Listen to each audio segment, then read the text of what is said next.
look, I can never fight somebody I care about. I know. Say if we didn't know each other, right? I might shoot you. Mike. Shoot him. When you can hit him with a quick, you know what I'm saying, throat chop. In everyday scenario, like the way I move. Mike, that's that Bridgeport shit. That's that Bridgeport shit. No. I mean, I've had. Standing trial. Why ain't I see you around back when I was down?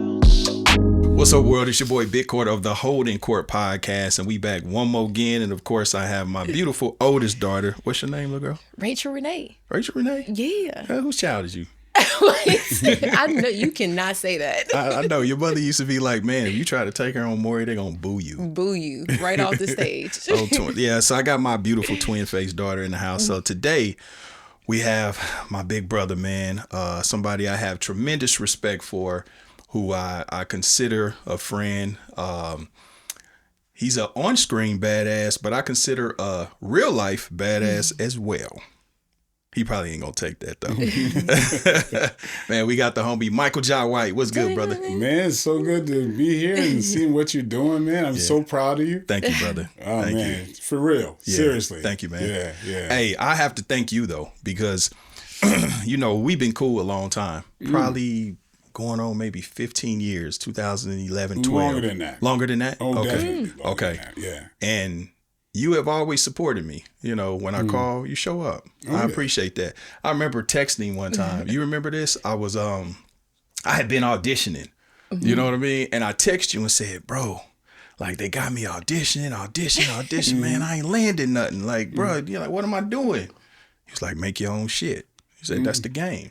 Make your own shit. Yes, sir. And I was like, damn, he's so right. I got a little money. Like, let me make my own shit. Absolutely. People who survived what we survived, you can't expect a lot of representation in this business. Right. Really, think about it. Mm-hmm. I mean, we're bilingual.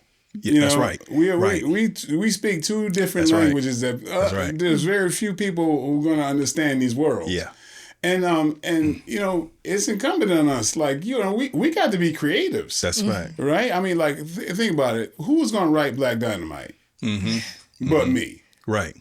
You know what I mean? And these other things that I'm doing. Mm-hmm. I can't hold that against anybody else. If there was more representation in this industry, I would say, maybe, somebody should understand that. But no, man. I mean, I know you and I mean, we could see through. Yes. We could, you have the same eyes, the street eyes still, and you can go real, not real. That's very easily. Yeah. Right? Mm-hmm. And so, so we have a unique situation to where we should be more than likely in charge. That's a fact. Of bringing stuff that's real to us to screen. Yeah. I mean, I know when the first time I ever saw Medicine Society, I said, how did some 70-year-old white guy not mess this up? Right. I said, this had to be, without knowing anything, I said, this had to be, had to have been done by young Black filmmakers and written by young Black filmmakers. It ain't no way. Right. Because I would expect there to be what, the status quo would think would be truth. There was so much truth in that movie. I'm like, somebody had to give somebody the rein and step back. Right. That rarely happens. That's a fact. It rarely happens where we see something that's not watered down. So listen, I had a funny experience to parallel with that. I was doing an independent movie, and it was a young white guy that was directing it, and it was a hood movie. Yeah. And so I'm in the movie. I'm playing the hood character. Do you know he low-key tried to direct me on how this scenario would go? And I told him, I said, bro, like, I done this before. Like, in real life. I'm telling you this how I go. It wouldn't play like that. Like, I've actually done this. Like, bro, I went to jail for this. So, and he was like, oh, okay, well, go ahead and do what you're doing then. But like you're saying, for us to make it authenticious, to, bring the authenticity there. They're informed by what they've seen only in films or whatever that made it through. Right. that some 70-year-old white guy said, yes, this is great. Yeah. And then so, I mean, early on in my career, I mean, I remember one time I auditioned for this role and I had to play this cop. And it was in the days of, I think, I had some lines like, it's like, you're not going to get by me, pal. It's like that, right? And it was like something like, I auditioned, like, yeah, I'm the tough cop. Yeah, you're not going to get by me. You got to think twice. I got the role, but then action. You're not going to get by me. Yeah, exactly. You better think twice. So, it's like, and cut. Well, that was really good, Mike. Yeah. Oh, you think so? Well, thank you. It's like Beverly Hills Cop, where the dude said, "Nah, man, you've been hanging around this dude too long." You know what I mean? But it was a thing that, okay, they're not going to know. They're not going to know. Mm-hmm. And like, you got to go in there as a secret agent. Yeah. And then when you have the opportunity to bring it real. Yeah. You can't go in there with that. You gotta fake it. I got those. You gotta be half retarded. Like sometimes I would get the role doing that. What they're thinking. Yeah. And then on the day, it's like, oh hell no. Yeah. Now that's smart. That's good. That's good advice to young actors watching this. But that was one of the things. Sometimes you never know because you don't know what's in their heads. What they're looking for. Exactly. It's like, I mean, oh my God, I got too many stories like that. You know what I want to go to? When you came to the show the first time, about 4 years ago, we spoke about Hollywood and in terms of the alpha males and the representation of alpha males in Hollywood. And you kind of spoke to the fact of how Hollywood really doesn't like to see us in those roles by large. And congratulations on Trouble, man. Thank you. Thank you. If you enjoyed this content, go download the OG Network on Roku, Apple TV, Fire TV, Google Play, and the App Store. While you're at it, go swing over to the OGNetwork.net and register your email so you can stay tapped in with all the new content that we're dropping. And also be on the lookout for our OG Network merch. Go leave your email, the OGNetwork.net. Don't meet me there, beat me there. Salute. We spoke on that. Does that still exist? I mean, it's only been 4 years, but has it gotten better in terms of the representation of the alpha male? Absolutely, it's getting better. Okay. Yeah, I mean, when I look at like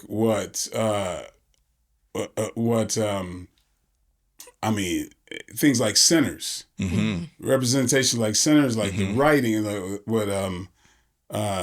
brother. Why am I blanking on his name? Ryan Coogler.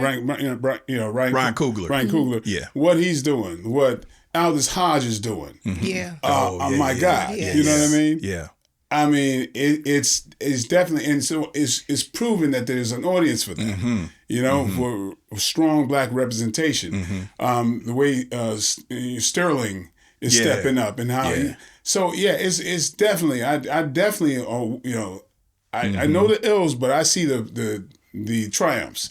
Now, and there's a lot of them. Okay. Now on the flip side of that, coin, do you ever feel kind of pigeonholed into having to be the alpha male, the martial artist, and not the professor or the doctor? God, no. I do play those roles. People don't pay attention to them. Oh, okay. People forget. Okay. I mean, this is bro. This is so freaking sad. It's so sad that, again, people, especially with this the whole internet and the social media age. If it bleeds, it leads. If it's negative, that's the thing people talk about so much. Yep. Brother, I'll go back to about 5-6 years ago to a role I played. Okay. It was a movie called Send It. Okay. It's a movie that was going to highlight this actor, this coming of age actor who was big on Disney, like those Disney. He was his star of Bunked. Kevin, like he was doing his coming of age movie. White kid, all American. He's a kite surfer. He's a competitive kite surfer. That was his dream, right? What the movie's about is he's somebody who's lost his mother early on.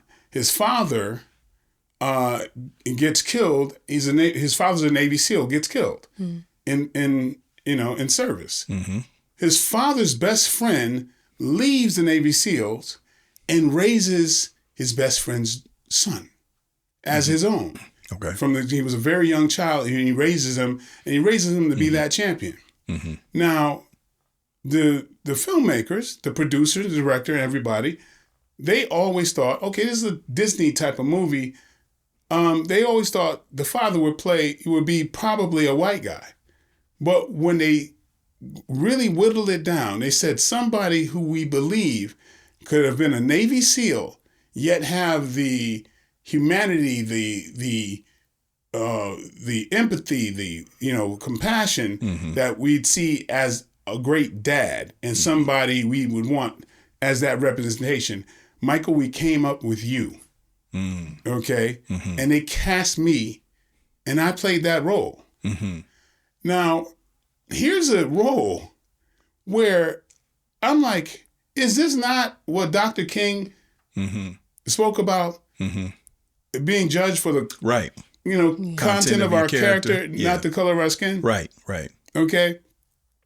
Now, I'm cast for the first time I ever heard of as a black man raising a white child in a movie. Okay? Mm-hmm. And to talk about that, I spoke about that, what a stride this is. Is that the movie you did with Mickey Rourke? No, not at all. Okay. And these filmmakers should be applauded by their decision making, looking into the character of a person and not the color. Mm-hmm. But to deaf ears, like you would not believe, because I'm not talking about something negative. Right. Mm-hmm. Right. Mm-hmm. And I'll be damned. Anytime you want to talk about something negative, everybody want to hear about it. That's a fact. That's a fact. But no. Mm-hmm. How come we cannot not applaud these white men who looked into themselves and said, that's the best man for the role. Right. That is the best man for the role, and we're going to cast that against what we even thought, because we had it whittled down, and we came up with Michael Jai White. Wow. Now, why are people so tone deaf to something positive? Unfortunately that's just where we are with social media. It's like negativity, because we talk about that a lot. Which is why even on this platform we don't engage and traffic in that, right? I don't know. It's almost like people are miserable. You know what I mean? Like people love to see train wrecks. You know what I'm saying? It's a form of escapism. Yeah. But it's like, but what's sad is, if we go around thinking about everything that's negative and ignoring everything that's positive, I mean, that's such a disservice to our lives. It is. I say you always keep your eyes open to what's. Damn it, if other people don't get it.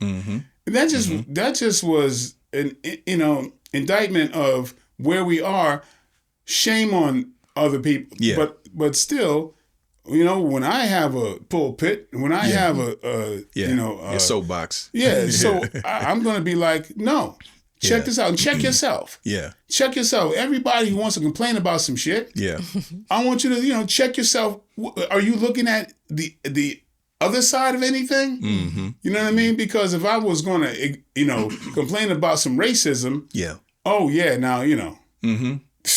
but like, there's a lot of amazing things that, I'm sorry, I'm going off on a tangent, but that's all good. Express yourself. But I mean, when George Floyd when people, they had parades in other countries over George Floyd during a time that people were dying from being in crowds with each other. Mm-hmm. I never thought in my wildest dreams something like that could happen. Yeah. Right. But how come we seem to have missed the phenomenon of that? Mm-hmm. That was unbelievable. Mm-hmm. And still to this day, to me, that was one of the most amazing examples of humanity that I've ever seen in my life. I don't care what George Floyd did or whatever. The negative people want to try to look at anything that's going to support the way they think anyway. Of course. Yeah. But damn it, that happened. People in other countries saw that and said enough. Mm-hmm. We were like beat down. Like we expected and we weren't surprised. Right.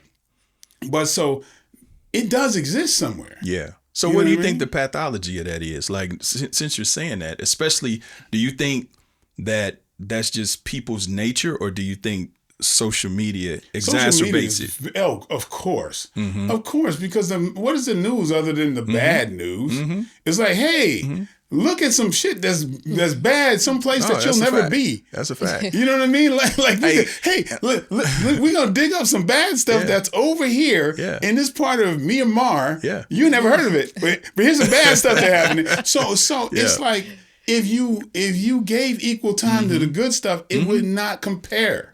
What's up, world? It's your boy, Big Court of the Holdin Court Podcast, and I am the founder of the OG Network. You already know what it is, and I'm going to get right to it. So for a long time, I was doing what a lot of people do. I'm putting whatever on my face, whatever's on sale, whatever is convenient, and then I'm sitting here wondering why my beard is fighting me. It's not laying down right, it's dry, it's brittle, and I'm like, wow, what's going on? I figured it out.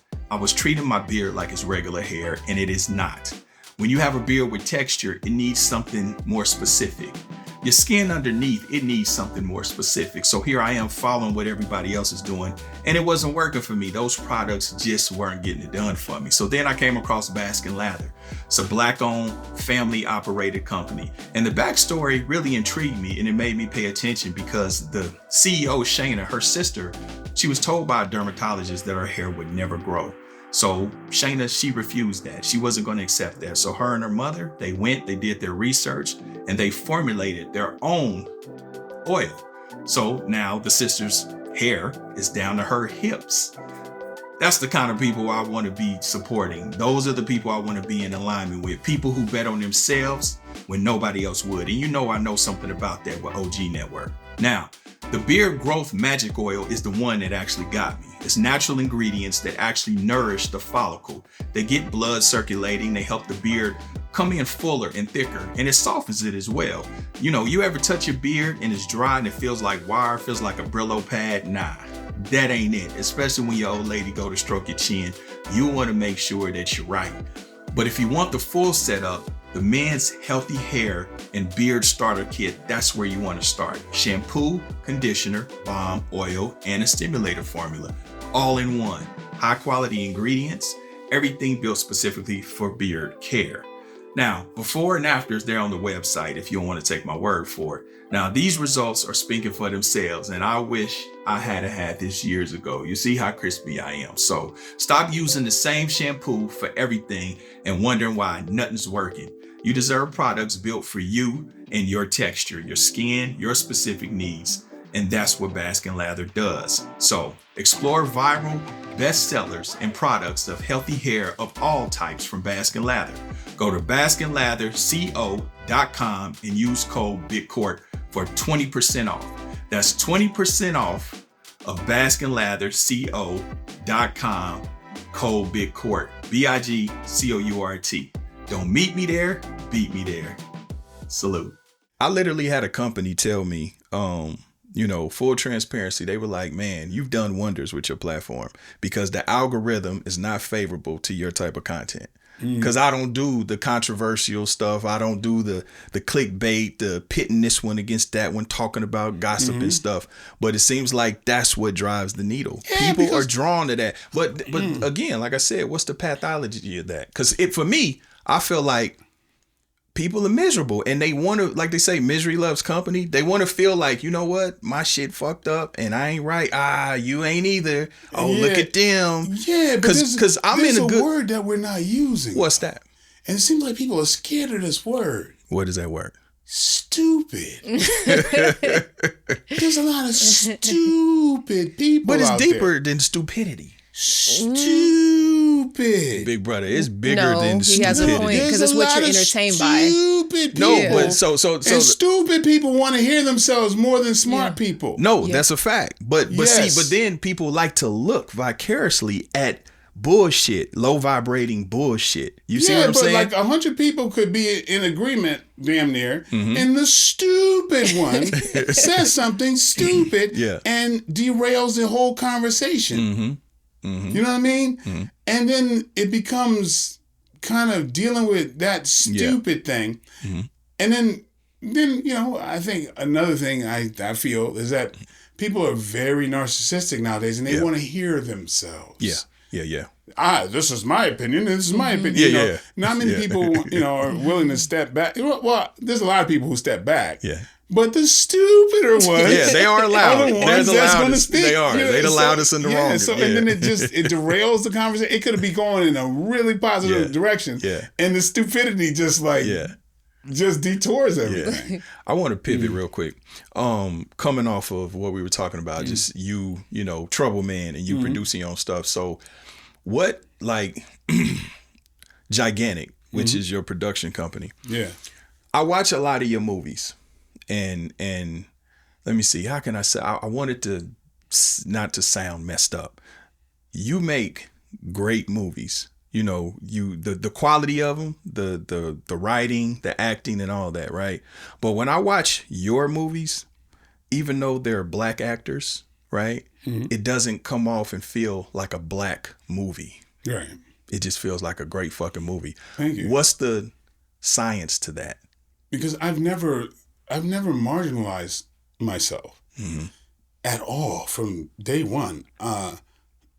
The music I listened to was music from the world belongs to me. I never thought that I represent the few, the streets that I come from. That's exactly. No, this whole world is mine. Earth is my turf. Yeah, so I mean, it's like I tell kids it's like a buffet. You might know bacon, but it's like there's so many other flavors out there, and you owe it to yourself. I know, we've been conditioned to there's a lot of pride that we have in the way the streets that we come from, right? Yep. But you're representing those streets, whether you are on the other side of the world. But I'm one of those lucky people who my world was opened up early on, and I saw that it was a bigger scope out there. And even with my actors, like I know I've spent time talking to you about the fact that we tend to look at the United States as its own universe, right. But you want your content to sell Thanks. in every country around the world, and that India is the largest English-speaking country in the world. Right. People don't realize there's 1 billion people that speak English there. Right. So just to open ourselves up that way, and I encourage our black folks who have limited, materials and educational materials, that if they are watching us or when they're watching me and they see, I'm about to do a movie in Paris. Right. Almost every movie I do was written for a white guy, and they have to change the name because I don't look like a, Shawarsky, and they say, hey, like this is one of the last things that always happens. Hey, in this draft, you want to change? I think we should change your name. You don't really look like a Chiapino, So I'm like, I was wondering if we were going to get around to that. And so, but the thing is that I like people like, the man I wrote Trouble Man in honor of from this movie, Trouble Man. Trouble Man. And That's Robert my shit. Hooks. That's my shit. Yes, man. Yeah. Like I was young looking up at somebody that to me like represented something much bigger. And there are people who get they look at me and they go, you see that? I want to be like that. Now whether they be black, white, or any color, there is a representation, and we see ourselves within others. And like going back to what you said, I never marginalized myself.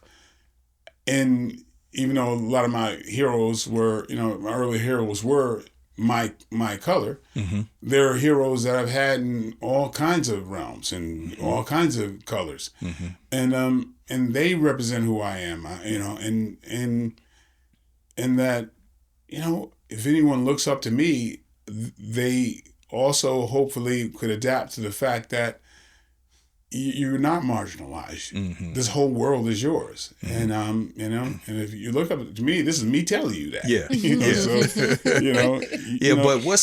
But I guess what I'm asking is like, even from a production creative standpoint, you know what I mean? Because I've watched most of your movies and I know, when it's yours, when you've written it and directed it, it just doesn't feel like the traditional black movie, even though your representation of a black man, and because it's a difference between black men and niggas, but you still translate to the hood without projecting that. You see what I'm saying? Yeah, because I guess that's where I'm getting at. Right, because like I said, we bilingual. Yeah. You don't have to change the way that you speak, and you're still going to recognize. Because if anything is in the hood, is your assessment of people becomes acute. Right. That's because you have to survive. Survival. On that. Yeah. You have to survive on that, and so when your eyes are this big on a big ass screen, people, with the ability. To see that and go, oh, he ain't playing. Right. I believe I believe him. Yeah, exactly. Yeah. So that's what it is. Whether I'm in a boardroom in a tuxedo, there's still something that there's going to connect. Right. Because I represent that, and then I don't try to hide from it. Exactly. Yeah. So that's what it is, and without even any kind of soapbox thing, it just is what it is, and my existence is proof that it works when you don't limit yourself in the way you think. Like I never thought, friends, back when I first started driving, would be like going through my tapes and going, Carole King, Led Zeppelin, right? Whose car is this? Right. I'm thinking it's my car. Yeah. Well, you think that music don't belong to me neither? Are you out of your mind? Right. You know what I mean? Like Fleetwood Mac, I can. Eagles was. I love the Eagles just as much as the Isley Brothers. Yeah. Right. And I didn't know you're supposed to. I was like, what? I'm supposed to choose just one? Mine was Steely Dan. So. Oh, yes, Donald Fagen. Absolutely. So it's all mine. Mm-hmm. Well, who's to tell me? Oh no, you only can listen to Earth, Wind, and Fire. Right? Like, are you crazy? Right. You know what I mean? So, it's at a certain point, there's the peers and that kind of stuff, but this is your life. Yeah. It all belongs to you. That's like, oh no, you can only eat bacon. Yeah. Like, okay, good luck with that. Yeah. Like, you ain't gonna tell me that I can only do one thing. Do you realize, I don't know, because a lot of times when we're just doing it, right? We're doing the work and we don't see ourselves necessarily. But from the outside looking in, do you realize that you're kind of in a lane of your own? Like you're the only one kind of doing what you're doing? Sometimes I see that, but that's a great thing. But I just wanted to know if you realized it, like, damn, I'm kind of in my own lane, literally and figuratively. Like I'm in my own lane. Nobody else can do what I'm doing. I don't frame it that way. Okay, but that's what it is. Yeah, but I think there's a lot of people who are in their own lane too. Yeah, But we talking about Michael J. though. Yeah, but it doesn't. None of that. Thinking that way doesn't help me at all. Mm-hmm. Doesn't help me not in one little bit. Mm-hmm. Because, I look at it as I ain't nowhere near where I'm trying to be. Right. To be honest with you. So I'm so busy looking through the windshield. I get that. Yeah. Instead I'm not looking at the rear view. Yeah. And so there's so much more I can do. Yeah.